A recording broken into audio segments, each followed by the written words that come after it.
You're here, which means that you've found Spirit Crumbs, leading you to your inner light worker. I will be sharing how these tiny little hints from the universe have led me to where I am today. I hope that by hearing my story and the stories of others, you'll pick up your own spirit crumbs along the way that will lead you to somewhere magical. Thanks for coming along for the journey. Let's see where it takes us. Hello, and welcome to another episode of Spirit Crumbs. I am your host, 𝗪𝗲𝗪𝗲, and I am an artist and a healer.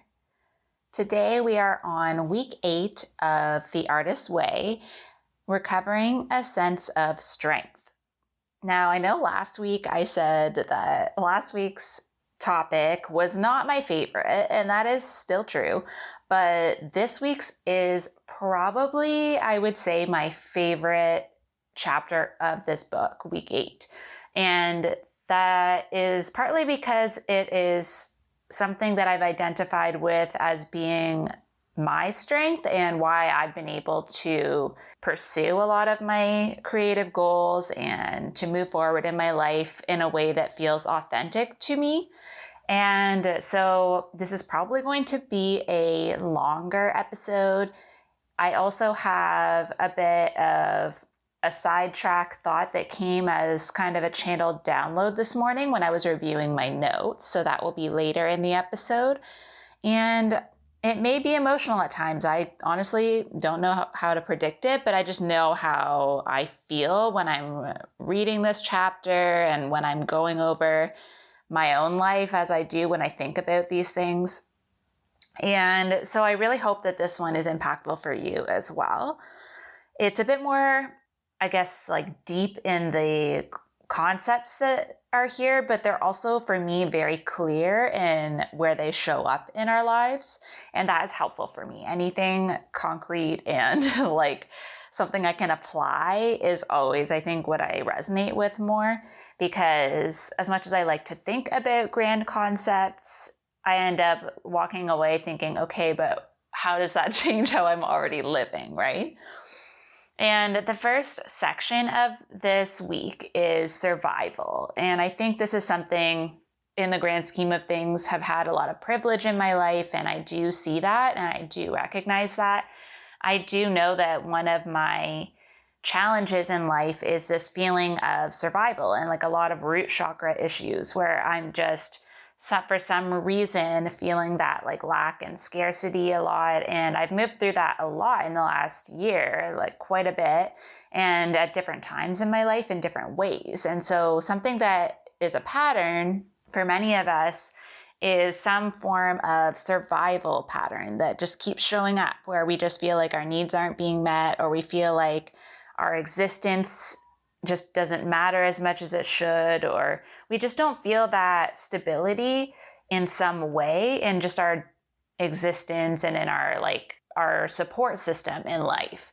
And for this, she talks a lot about in this chapter how we can apply this to our creativity and our creative dreams, because if you're going to be an artist, or, in whatever way that shows up for you creatively, you have to be able to survive a lot of things, because it's not an easy path. It's not something that is clearly laid out for us. This book is helpful in terms of looking at where we might be stopping ourselves from moving forward. But in terms of once you're out there in the reality, there's going to be disappointment, but there's also going to be wonderful moments. But you need to acknowledge, like we've talked about before, that like you're not going to make your best work probably in the first year or so when you're just learning. And in that same vein, you do have to survive the loss of hope at times when things just don't seem to be coming to you, loss of money, even if you invest a lot in something and it doesn't turn a profit right away, self-belief. And you're going to have failed attempts where you're going to do something and it's either not well received, or it maybe breaks, or you actually lose something. You don't know what's going to come on your path, but it's how we turn those into strengths that we can move forward. And I think in a lot of these points that she's making, like I said, can apply to life in general. So I'm sure you might feel that you've already experienced this in some way, shape, or form outside of creativity. And maybe that will help be your strength moving forward in creative things. If you're like, if I've done this in my own life in relationships, I could also do this in creativity. And I think that's why this chapter really resonates with me so much, because like I've said before, like a tower moment or, a rock bottom is generally where I tend to make the biggest pivots in life. That's where I'm able to see like I have nothing to lose at this point. And I think that's also why I feel that is a strength. Part of this, which I'm only now in this part of my life, in this particular Phoenix moment, I guess you could say, to do is to share those things, because I think that's why it becomes a pattern for us, is that we tend to hold shame and put it in the shadow when we have these moments where things don't work out and maybe we feel we've had a failure or a loss of some type. And it makes it so that we don't ever really fully move through it, and we allow it to just harden and turn into a lump that just sits there, and it keeps us from really wanting to go down that path again. There's a quote, there's actually, I think, a few quotes that I jotted down from this chapter that are just so potent for me in terms of how I receive them in my body. And this one says, "Because artistic losses are seldom openly acknowledged or mourned, they become artistic scar tissue that blocks artistic growth." And that's kind of the feeling that I was talking about just now, is that it's like if you think of an artery, like the more that stuff hardens and sticks to one another and isn't cleared out, and you don't make a change in what you're putting into that system, it is eventually going to get to a point where it bursts and you just give up, or there's just no flow at all, and it starts finding a new direction into maybe a less desirable area of life to go into. When you think of a career, we've talked about shadow artists and how you find something that's in the same general realm of the art that you would love to do, but it's just in a more practical way, but it's not always as fulfilling. And this comes up again in this chapter a few times. But by suffering privately when things aren't going well, and maybe if it's something that you end up abandoning, it's really not helpful to do that alone, because our inner artist, I think we've talked about in other chapters, is kind of like your inner child. And what we can handle intellectually, like as an adult, like reasoning and saying, okay, well, maybe I should just move to something else, or, trying to find a way to move past it intellectually, we can't really do that emotionally. And if you think of a child, they don't always have the tools to move through tough emotions, and those can really get stuck. And so we really need to mourn these moments and just say to someone, whether it's another person in a creative field, or your partner, or a family member, a friend, somebody just in your community that you are close with, and just say, look, this didn't work out and I'm really feeling it. And by saying that and sharing it with someone, you'll probably receive more support than you're expecting, and they may have a similar part of their life that they can apply, and you can compare notes and see how maybe you have moved past something in the past and you just forgot about it. Maybe you've already done this before,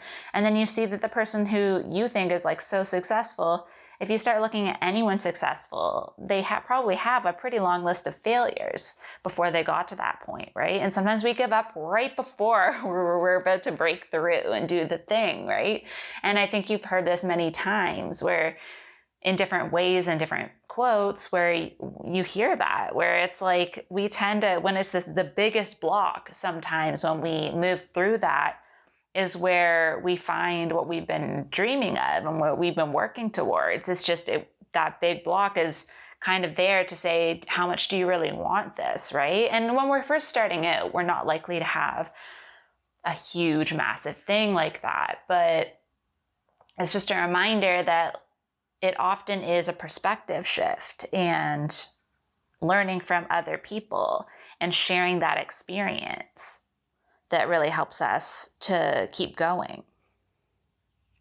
And another thing that we really need to survive in order to be some sort of creative, artistic person is criticism. And we talked about this in previous chapters as well, but criticism is fine if it's something constructive that you can actually have like an aha moment that builds your strength and gives you more information about your work, where you're like, yes, that is exactly what it's missing. Like, oh, I'm so glad you pointed that out. That would make it better. Those kinds of things might sting a little bit in the moment, but in the grand scheme of things, they help move you forward.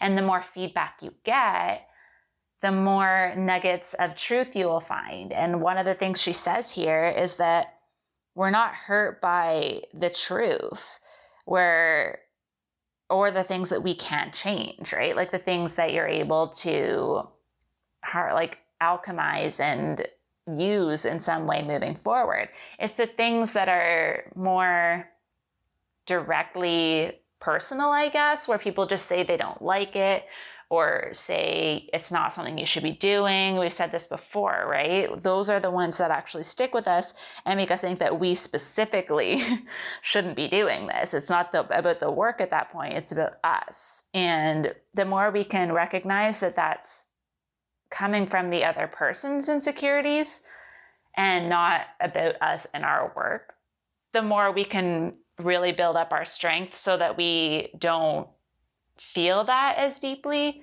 It can still be hurtful, and it might be a case of like having boundaries with that person.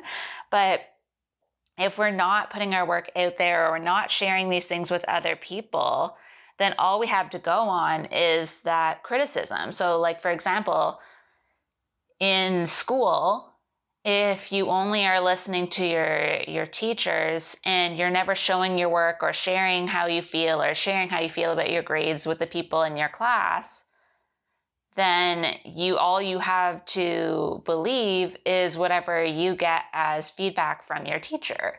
Whereas if you're talking about it and you're feeling good about your work when you've shown it to other people, and then you have a discussion about the feedback with people and say, look, I did really poorly on this, and other people can see good things about it and give you that constructive criticism to help you move forward, then suddenly that really bad failing grade just seems like a learning experience instead of something that tells you should stop altogether, right? It's a perspective shift.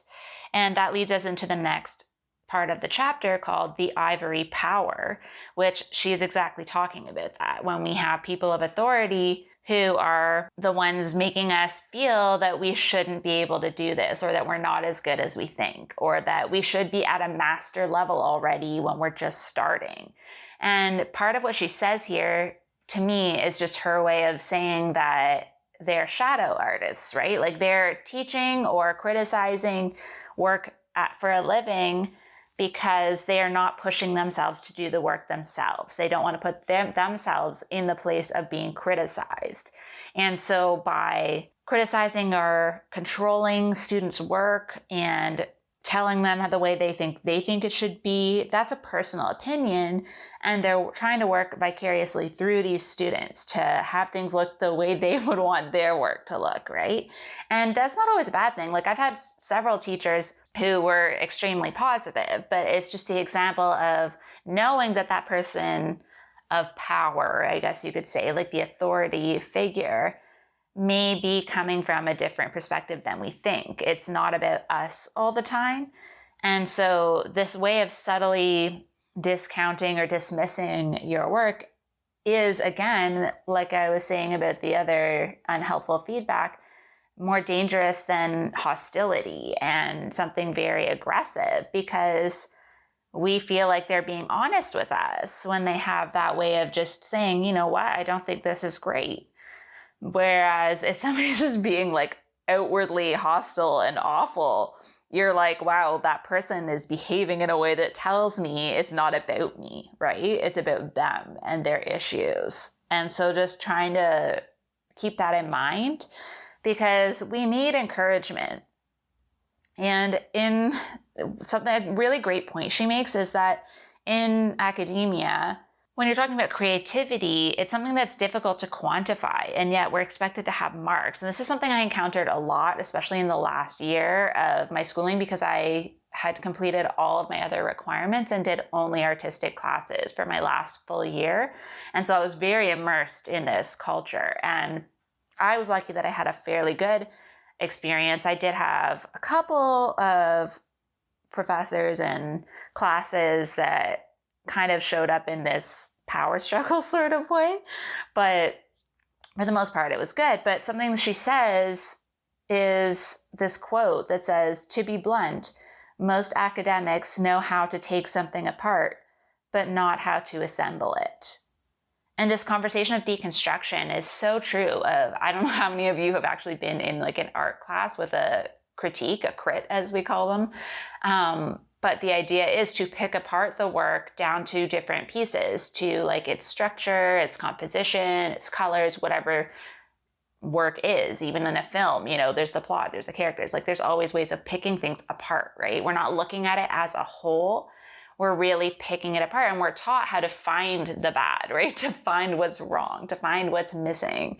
And I was fortunate enough to have some professors that taught us how to build things up and talk about how it's working and use those same tools to create a positive narrative, even talking about our own work. And so if you can do that for yourself and really pick apart the criticism the same way they pick apart your work, you can really start to narrow down on what is actually valuable and what is actually their opinion.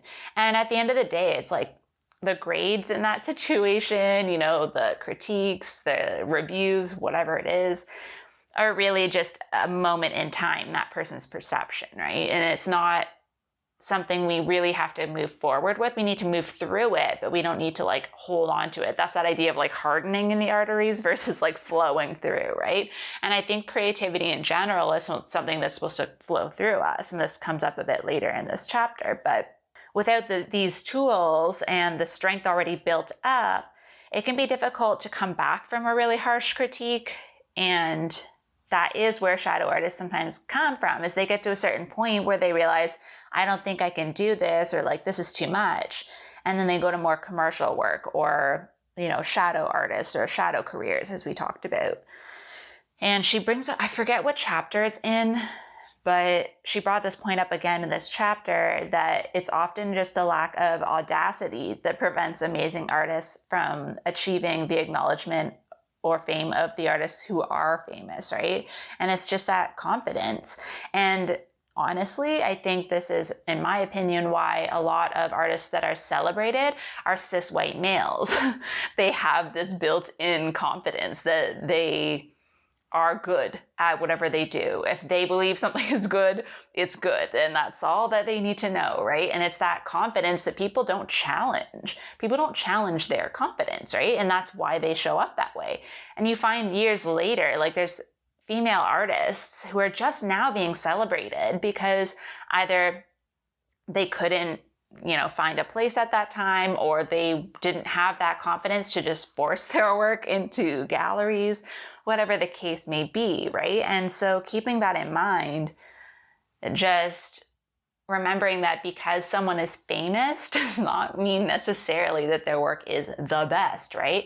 If you really pick apart a lot of different artists that are out there, like if you look at Jeff Koons, if you Google him, he has a lot of very like simple things that are just really big and really shiny, and you know, he's made millions of dollars off of these like really simply manufactured things. Like he doesn't even make them himself, right? He has them manufactured. And so it's just that audacity of being like, look at me, I'm here.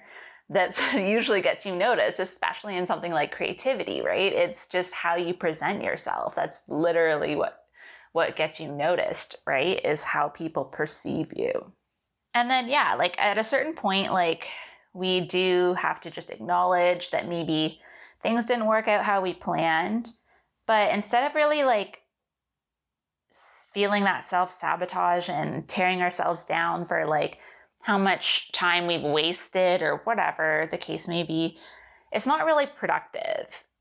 we need to just keep building our own strength up and recognizing that like our unique path is what makes our work unique, is what makes our expression unique, right? And so life is art, as they say, right? Art is life. It's just like the people who have the most moving pieces are often people who have experienced their life to the fullest. And so the time it takes for you to create art from that doesn't really matter. And then the last section here, well, I don't know if it's the last section, but the next section is gain disguised as loss. And so this goes back a little bit to what I was saying about really taking the loss and moving it into a way to gain something from it. And the questions she asks are like, how is my work being directed by this feedback or by this loss or by this failure? You know, and then I was thinking like, is this a pattern? Do I see this happening a lot with things where maybe it's a time to look at it and say, did I really try my best? Did I really like push the idea as far as I could have pushed it, right? And really just keep reaching for what it is you want and try a new approach, because sometimes it is just that you maybe have been doing the same thing over and over again, and now you have to try something new and be open to that feedback and really just asking like how I can move forward instead of like, why me? Why is this happening to me again? Obviously, if it's happening to you, there's something you can learn from it, right? And asking what you can do next is a lot more productive, as she says, than asking why something happened and like why it happened to you, right? Like it's all about moving forward. Obviously, like she said, you need the time to mourn that loss. It's not like you just jump right into it, but at some point, it needs to be a more self-reflective process. Another quote here is, I have learned that the key to career resiliency is self-empowerment and choice. That is something that I'm going to come back to a little later as well, but it's true. It's like the more you can really just start to build yourself up and know that you have done what you set out to do, regardless of how that's perceived by others, and really sticking with that and choosing to show up, choosing to find opportunities for your work to be seen, choosing to share it. Choice is so important. And I think that the way she describes it here, like that resiliency is part of it, right? Like even if you do have other people telling you that they don't love your work, maybe you don't get the job, you don't get the show you want, but at the end of the day, if you keep showing up and keep saying, yeah, okay, that's fine. I know eventually I will find the place that my work is received well, or I will learn more about my work to move it forward in a way where it is its time to be seen. The idea is movement. Is always like talk about this so much, but choice and action, it's tiny things like little choices can make such a big difference. And she talks about how it's harder to hit a moving target. So if you keep doing the same thing over and over again and you're not getting good feedback, yeah, you're going to continue to get not good feedback because you're not moving. They're coming right at you, right? Whereas if you keep trying new things, chances are eventually you're going to get through one of those gates, right? You're going to make it through and you're going to be seen if you keep taking action from the feedback you're getting. Actually, I'm just kind of laughing because on the next page, I just turned the page and it says, the key is action. She literally says that in the book. And she just says that, like, especially when you're faced with a loss, like that's what I was just saying too, is like, that's a good time to make sure you're still moving because that's when it's the easiest to give up. So the less time you give yourself to stay stagnant, the better. And she also makes a point of saying that this is a good time for an artist date. So when you're feeling really down, go somewhere that really inspires you. Do something that makes you feel like creating, right? So it doesn't mean you have to rush into a new project, but just going to a gallery or going somewhere that really lights you up, going to a movie, going to a play, doing something that makes you feel good will get you at least feeling like there's some hope, right? Okay, now this section, age and time, product and process. I could talk about this all day, and I have probably talked about this on other episodes, but She starts out with like a question and an answer. So the question is, do you know how old I'll be by the time I learned how to play the piano? And the answer is the same age you'll be if you don't. And I have talked about this a lot in life. I don't know how much I've talked about it on this podcast, but the idea that you're too old to do something or that it's going to take too long to learn it. I have been in situations where I chose not to do something for that reason in the past. But for the most part, if it's something I want to do, I honestly don't think about it too much before I do it. If I know that it's something I want to do, because like, for example, I went to art school when I was almost 30. I think I started the first semester that I did interior design before I transferred when I was, I think 28. Yeah, I was like almost 29 when I like started school the second time. I had already done college once. And again, it's another thing where people are like, I've already gone to school, I'm not going back. Yeah, for some people it doesn't make sense, and that's totally fair. It's a huge commitment and it's hard. But I got to the point where I did things backwards too, which I was saying to someone recently. I didn't realize how kind of out there it was to go back to school for art at a later age was. Like, I know people usually go back to do something more specific, like maybe they do an art degree and then later they go for, film, or they go for animation, something specific after. But I kind of did it backwards, where I went to school for visual merchandising arts, and I did learn graphic design, home staging, interior design, all drafting, all that stuff at that time, which was amazing. But I ended up in visual merchandising, and I got to kind of the goal I wanted, and realized it wasn't all I had worked it up to be in my head, and it wasn't enough, and I needed to have more possibilities, because the idea of going back to school again for something specific felt really limiting, because it was like, what if I do this again and I do the other thing and I get what I want from that, and then I want to move on again, right? The idea that there's a certain age you get to where your time is up and like you've used up all your second chances, right? Like, it's just insane to me. I just don't see how that's realistic. Obviously, there's financial and other reasons why people aren't able to do that, and that's 100% understandable. And I'm not saying that every person has the same privilege that I do either, right? And it's not that I'm like overly, not like my family was like rich and I just had money rolling out there. I have debt. I'm in bankruptcy. We know this. But at the same time, when it is your choice and you choose not to, that is where the limitations don't make sense, right? When you're trying to build up a case against yourself and you have to justify why you're not doing something, that's when it's a clear sign that it's just you, right? Like, if it's something that's a genuine thing you cannot do at that time for whatever reason, you'll just know that. You won't feel defensive about it, right? You'll just be like, well, this is the way it is. But when you know that you're holding yourself back, I'm laughing because I've done this so many times, where you almost have to justify why you're not doing it because you know you should be doing it, right? You know that feeling. And part of us just doesn't want to be a beginner. And we feel like we have all this life experience, we should be further ahead. But realistically, the life experience just means that you're going to care more. Like, I saw that so much when I was in school, that like, yeah, there's some students that are young and they just really, really care and they want to do it. But in some cases, it's just they're there because they can be, right? And they're like not really all that committed. They do the bare minimum, and that's fine. They're there for the experience, right? Whereas I was like, I want to get as much as I can out of the parts that I care about while I'm here. I want to do well. And I want to come away from this feeling like I have skills I can use, right? But on the other side of this age thing is that we say, I'll do it when I retire. And it kind of gives us this like dichotomy of like, in order to do something really big and follow a dream, you either have to be really young and foolish, or, old and out of the realm of responsibility, right? Where you're now just in your own time.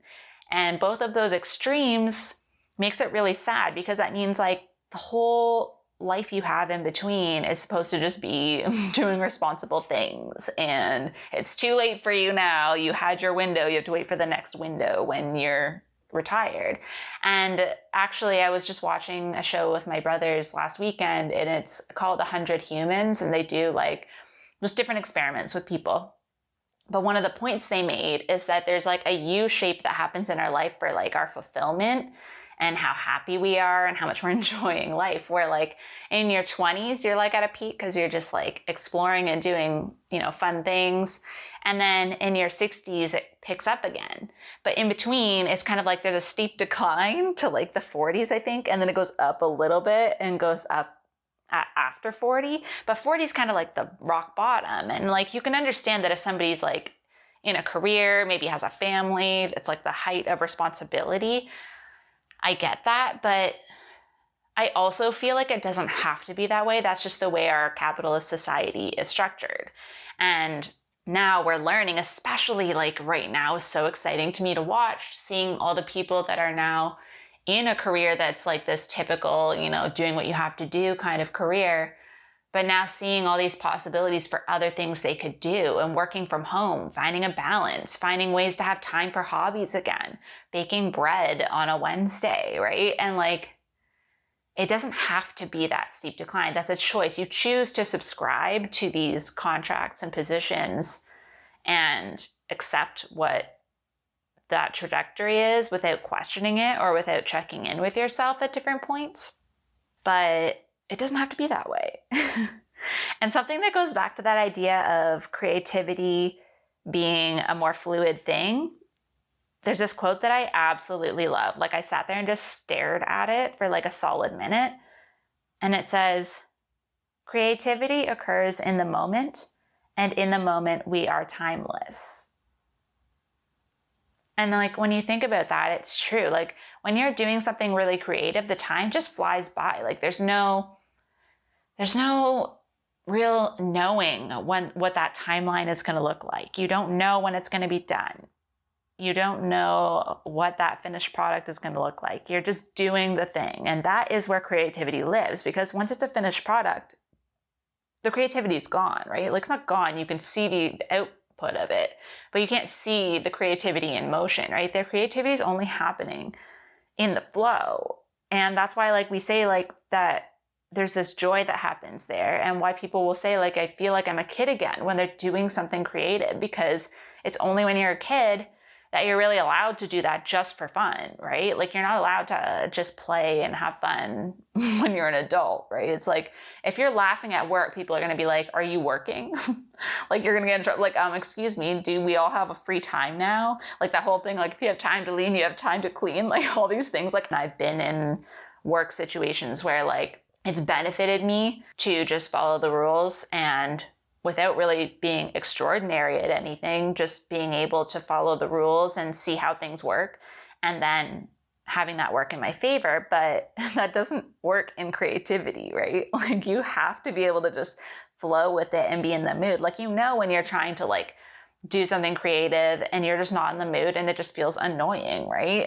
Like you have to really be in that flow for it to work out into something so that the product reflects that.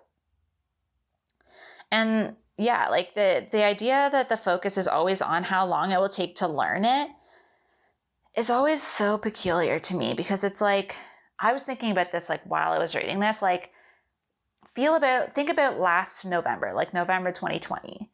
How long ago does that feel?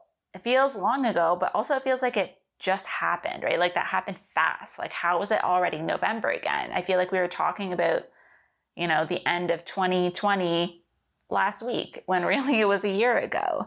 And so if it can happen that fast, wouldn't you rather have been learning something new and gaining a new skill in that time? Like, wouldn't you have, like right now, I feel like if we think about it, when you think about one of the skills you have wanted to learn, wouldn't you feel better now if you had a new skill at this point that you didn't last year? Like, I think about that for myself. Like, if I had not done any of the work I'd done in the last year, if I hadn't taught myself, like I started my podcast in January. if I hadn't learned how to do that, learned how to edit, gotten really into it, really kept that promise to myself and showed up whenever I could, I wouldn't be doing what I'm doing now. Like, most of my business is podcast editing. And that, again, was making a choice in the moment when I had the idea to actually do something with that. So that is just a thought. Like, to focus on the final form instead of the process really doesn't do you any favors with creativity, because there's always more to learn. So like, you're never done. You never just like, I'm like, yeah, no, I did that, did the creativity. You're always doing it. And every time you do something again, you learn something from it, because you are a different person doing that thing. I get very philosophical in this chapter. Okay. Also, another just side point with like the process is that in university, I could have taken drawing, painting, any of those things. But I specifically was drawn to sculpture and printmaking, which are very heavily focused on the process.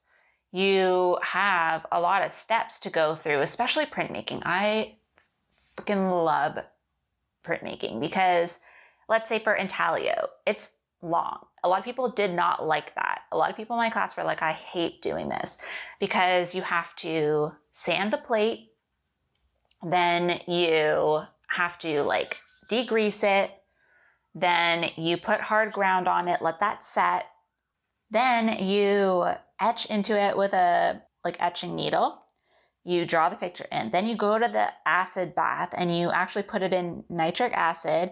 And in order to get the steps of like the etching, because if you're doing line work first, then you have to do a different time for each shade.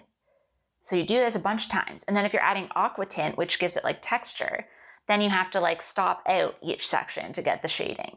So this can take like a long time and like a lot of different times doing the process until you get the desired outcome. And that's just like to get the plate done. Like, that's not even like starting the printing yet, right? Because then you got to like clean off all the hard ground, degrease it again, like get it all set to go.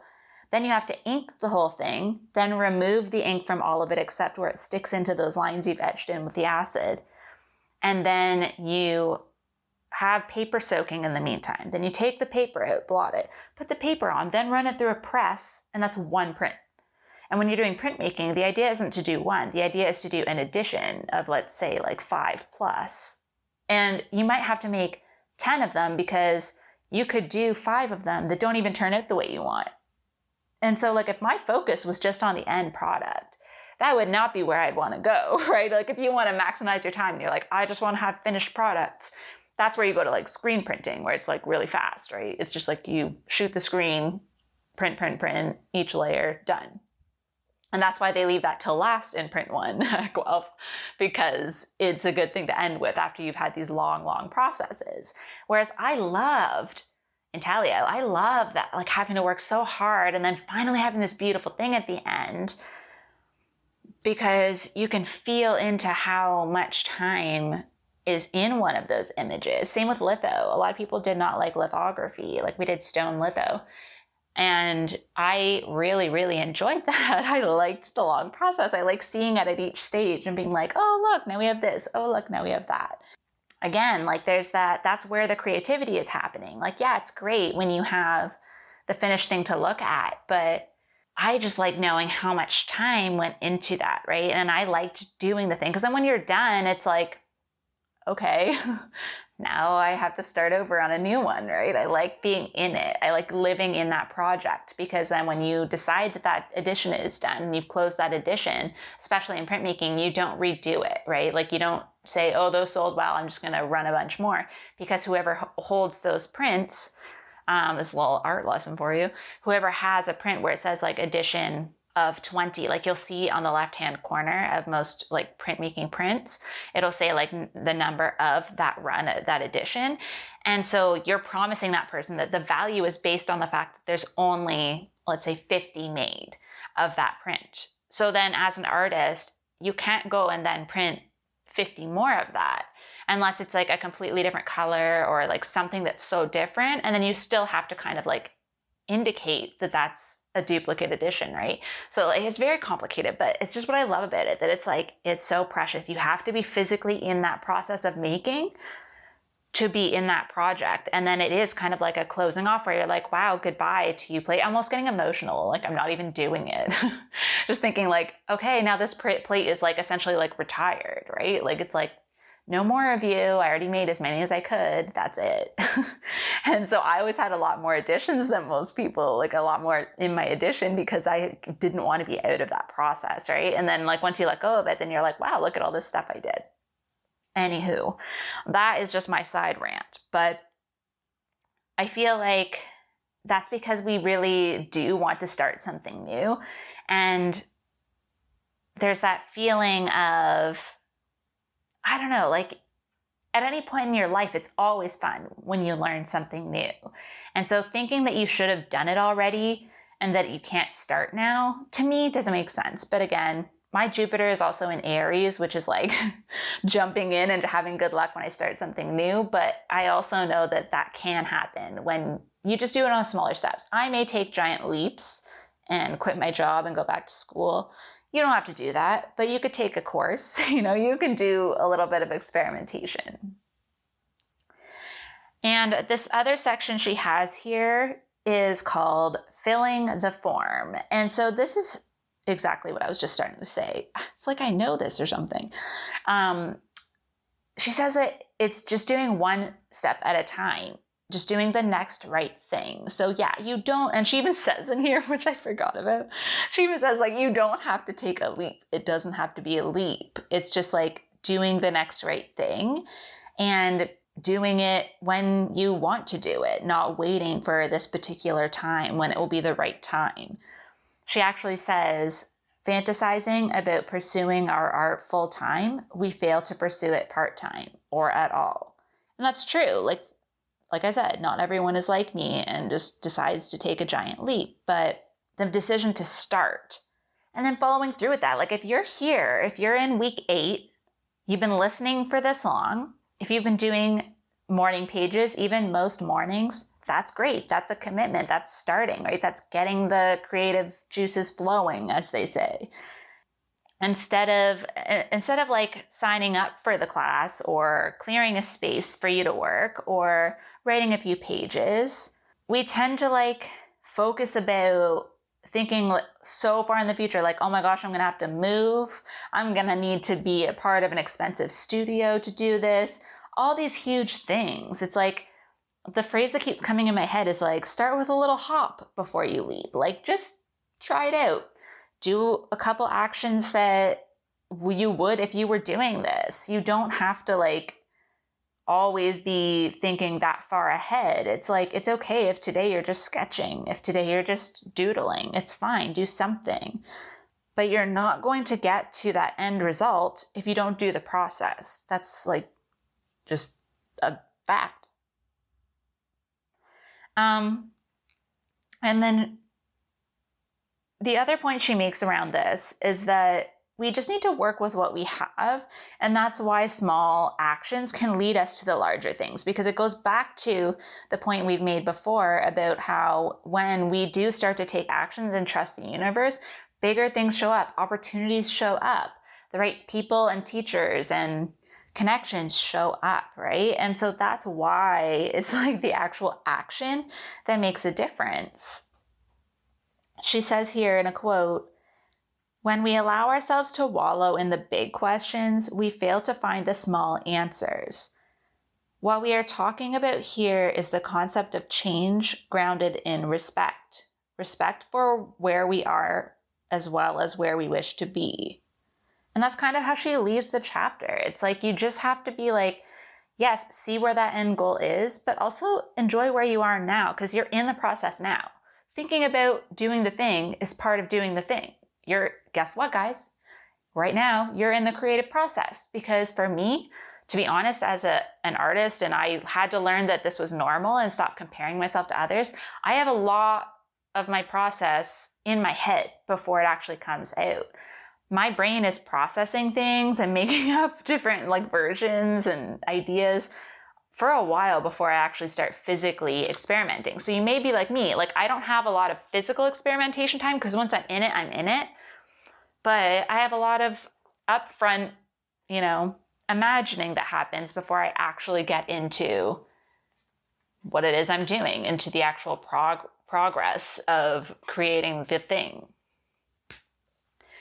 So this chapter has another patterning exercise where it's like a fill in the blanks, but I'm actually not going to read this one because, to be honest, it feels very similar to the earlier ones. So I'm not going to read those. There's also some affirmations, which, also not anything groundbreaking. But what I am going to talk about is the tasks this week, because I really do feel like it's helpful in terms of what we've been talking about in the episode. So the first one is a long one that has different steps, and it's about goal. It's called Goal Search. And the idea is you just pick one big dream or goal. You think of it, what it is, and imagining it in detail as if it's a reality. And this is something that's just in general for manifestation, very helpful. I do personally think this is a great activity. So here's the steps. Number 1, name your dream. You have to actually write it down. And you can start by saying, in a perfect world, I would secretly love to be blank, or to do blank, whatever. Next step, name one concrete goal that signals to you that it would be accomplished. So you're going to call this your true north, and it has to be like a very emotionally, something you're emotionally attached to. So for example, she gives the example that if 2 people wanted to be an actress, one person's true north could be having an article in People magazine featuring them because they really want to feel like they are glamorous. But the other one, they may want a really good review in a Broadway play. So to them, being respected as an artist is what's important to them. So it's that respect. So figuring out what it is that would be very concrete for you, what that thing would need to be for you to feel like you accomplished it. The next one is you would say, where would you like to be in 5 years in relation to your dream and this true north? And then the next one, which I love, in the world that we inhabit now, what action can you take this year to move you closer? This is giving me literally my heart chakra is excited. So my sacral, this is such a good question. Just one thing you can do this year, and it can be something you do consistently or just one big thing. The next one is, what action can you take this month, this week, this day, right now? And then number 6 is to list your dream, list its true north, and then select a role model. That's kind of your general, this is where I'm headed, this is who I'm going to be. And then you make an action plan for those different time frames. You're going to write it all out very clearly because you're going to be probably scribbling for the first few. But this is where you're making it very clear. You can make this on a sheet of paper, decorate it, have fun with it, and then put it somewhere, right? And so you're going to have 5 years, 3 years, 1 year, 1 month, 1 week, and now. And then you're going to choose one, you're going to do it. So listening to this can count as your right now thing. But you can also make a commitment to, get a book, sign up for a class, watch a YouTube video, whatever. One quick thing you can do. So that is the activity of goal search. The next one is new childhood. So you can imagine your ideal childhood and how this could have turned out and made you maybe be in a different direction. And then asking yourself how you can reparent yourself in that direction now. How can you give yourself that support? And then number 3, color schemes. So this is kind of just a fun creative writing thing. You could do this as your artist pages for the day. And you pick a color and then you write as the color in first person, you are the color. And you'll say I am whatever color, and then describe yourself. And then thinking about what your favorite color is. What do you have that is that color? Do you see it anywhere around you? Could you imagine yourself being surrounded by that color? Just kind of putting yourself in the mindset of how that color makes you feel. Number 4 is list 5 things that you are not allowed to do. And these can be like extreme, like kill your boss, scream in church, run outside naked, those like massively crazy things. And then do it on paper, like write it down, draw it, paint it, whatever. And then put on music and dance it out. So this sounds wild, but I feel like physically moving these things through our energy, things we can't do, but would make us feel in some way, weird way satisfied. That's kind of what that one is. And then the next ones are all connected. So I'm just going to read it as one because for me personally, it's annoying to make them separate. So it's called Style Search, which honestly, I don't know why, but we're going to call it Ideal Day because most of these are based on that. So you're going to list 20 things you like to do, which we've already done once before or more. For each one, you're going to ask, does it cost money or is it free? Is it expensive or cheap if it costs money? Do you do it alone or with somebody? Is it job related? Is there physical risk involved? Is it fast-paced or slow? And would you categorize it as mind, body, or spiritual? Then you're going to plan your ideal day, so a day in your life using the information from those 20 things. So if you were living this ideal life, what an ideal day might look like in that life. Just your ideal dream, like maybe go back to what your dream was that you listed and an ideal day there. And then choose one part, like something that seems fun out of that day and do it now. So it could just be like maybe your ideal day, maybe your dream would be to live in Rome, like she says here, but you can't do that. So you have a homemade cappuccino and you get a croissant. So just finding some way, and it brings us back to abundance, like that sense of luxury, that everyday luxury. For me, that's what this brings to mind. And so just doing that. Now we're already pretty far into this episode, almost at an hour, but I do want to just share something I thought about earlier today, and hopefully it will resonate with you too. It's talking about kind of going back to that idea that like we have to make choices, right? And this is talking about myself, like this is like something I have learned, is that I have a certain amount of privilege, but that doesn't mean I don't have challenges. But most of my challenges are from programming and my own limiting beliefs. And this is true for many people. We sometimes feel that if we don't have significant roadblocks, like we don't have actual things that are systemically stopping us from doing what we want to do, we really cling to the struggle and pain that we have experienced.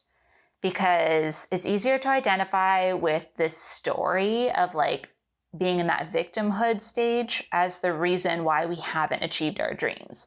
It's really difficult for us to come to terms with the fact that we just haven't tried, or that our choices are the reason that we haven't pursued our passion. And that's where, like when I was talking earlier about how we feel like we have to justify why we haven't gotten there yet, especially if like, you know, I was known as a fairly creative person. I took art through high school. I did a fairly creative first college course.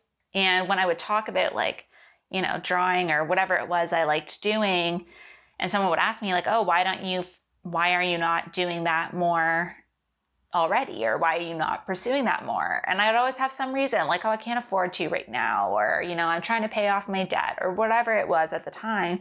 There was always a reason, like I'm too busy.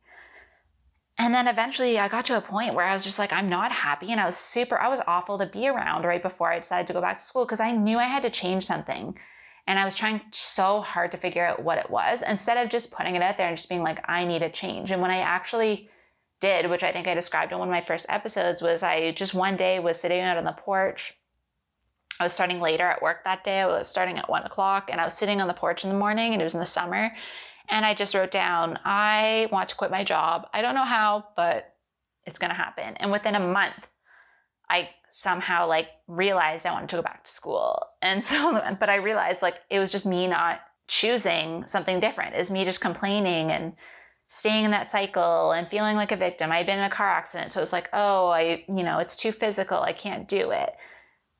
And then eventually it was just like, but I probably could if I just changed the way I was doing things.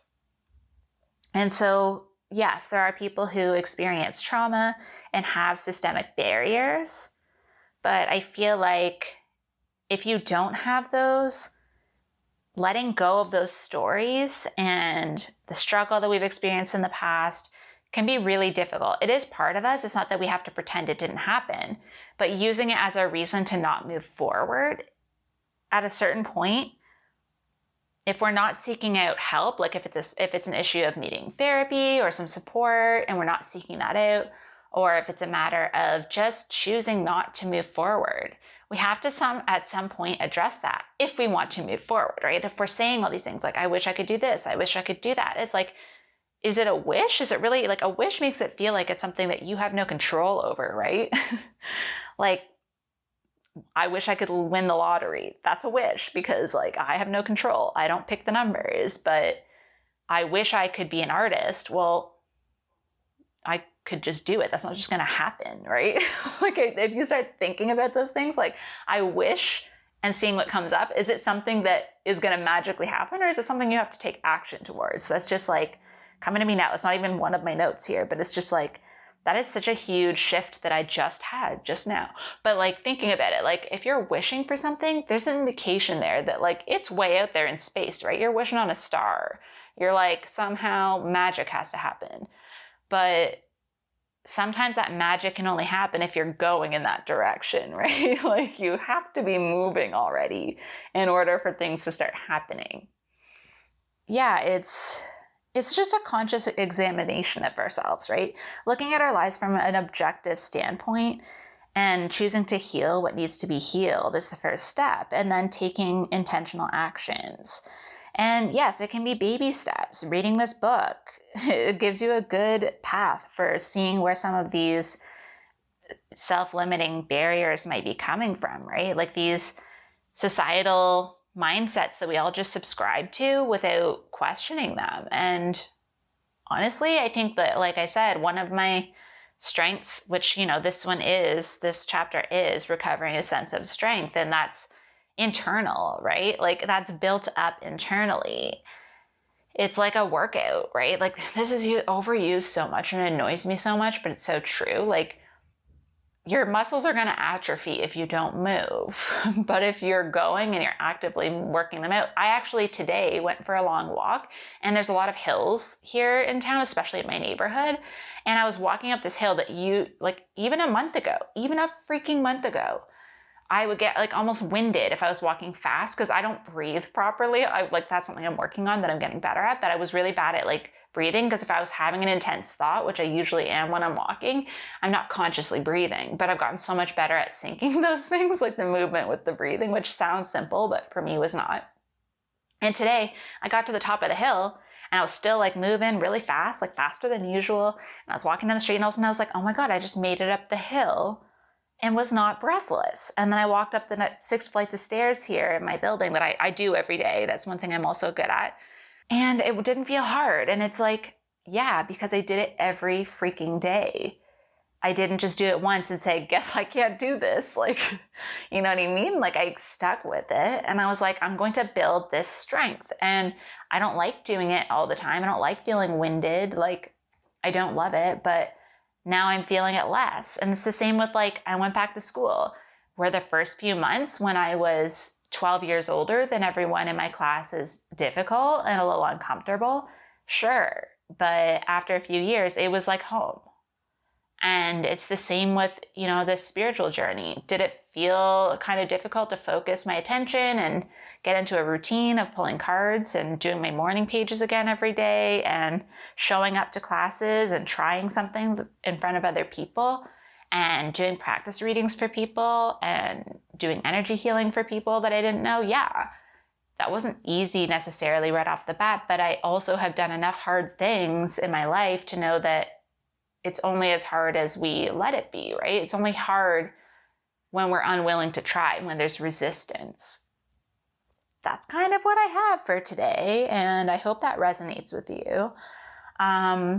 I do want to put it out there again, if anybody is listening, if you're getting anything out of this, I would like to do a few episodes in the next couple of weeks, just recording some interviews with anyone who would like to share what they've learned. And you can share if you're doing something creative, you can share your offerings if you're doing something that you're putting out there into the world and you want, and if you want to push yourself out of your comfort zone, to share it with people and have people find you. This is a platform that you are welcome on. And I just want to put it out there that, my life is significantly different from how it was, 5 years ago, even from last year. My life looks a lot different, and yours can too. And it does take you committing to something on a daily basis. And you made it through this hour-long podcast episode and you're still listening. So, you can commit to something. And this hour probably flew by. Like, think about it. Did this feel like an hour? Are you sitting there? Maybe it did. I don't know. I'm not listening to myself for an hour. But, like when you think about how you could be spending an hour a week, right? Doing your artist date, choosing a course to do where maybe you're doing only a couple hours a week. If you just listen to this hour-long podcast, you could do this to learn something new. I'm feeling like I'm going to cry. I really believe in you.